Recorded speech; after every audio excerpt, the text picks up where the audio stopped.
bien, c'était une cérémonie un peu particulière puisque, à vrai dire, je n'ai pas pris beaucoup la parole. C'était une volonté de ne pas me mettre particulièrement en avant, mais de parler plutôt du thème qui m'intéresse particulièrement et de pouvoir apporter davantage de connaissances et de lancer une dynamique vers des solutions sur notre territoire. Alors, de manière générale, les gens sont plutôt contents de cette conférence. Ils ont joué le jeu, ils ont participé. C'est le côté un petit peu interactif avec le boîtier, savoir qui aurait les réponses, ça a vraiment intéressé.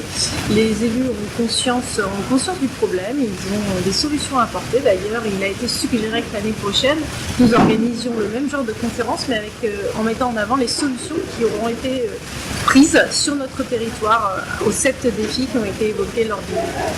Alors, chez Biosphère, c'est vrai, on est spécialisé sur la conférence, spectacle, conférence interactive, sur toute une série de thèmes qui ont un rapport avec l'environnement et le développement durable. Ce soir, c'est un thème assez général, justement, qu'est-ce qui s'est passé lors de ces dernières décennies pour qu'on prenne en compte ces considérations.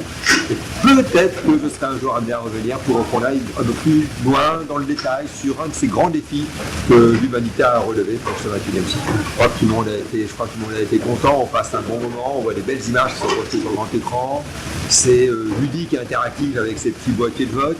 Et pendant 90 minutes, le temps de la conférence, en fait, on va essayer de faire le tour un petit peu pour essayer de comprendre ce qui se passe, pourquoi est-ce qu'on parle autant aujourd'hui de cet environnement, ce développement durable.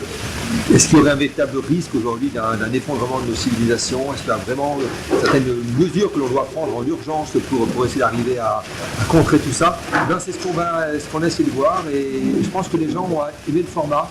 On est sur un format, en même temps on va essayer d'émerveiller le public, on va essayer de l'intéresser avec toute une série de valeurs clés, mais en même temps il y a un aspect dramatique derrière, donc on a un fort contraste entre d'un côté c'est ludique, c'est beau, mais en même temps il faut vraiment prendre toute une série de mesures en urgence, parce que l'urgence climatique, l'urgence, la transition écologique, la transition énergétique est là, et il va falloir vraiment se mettre en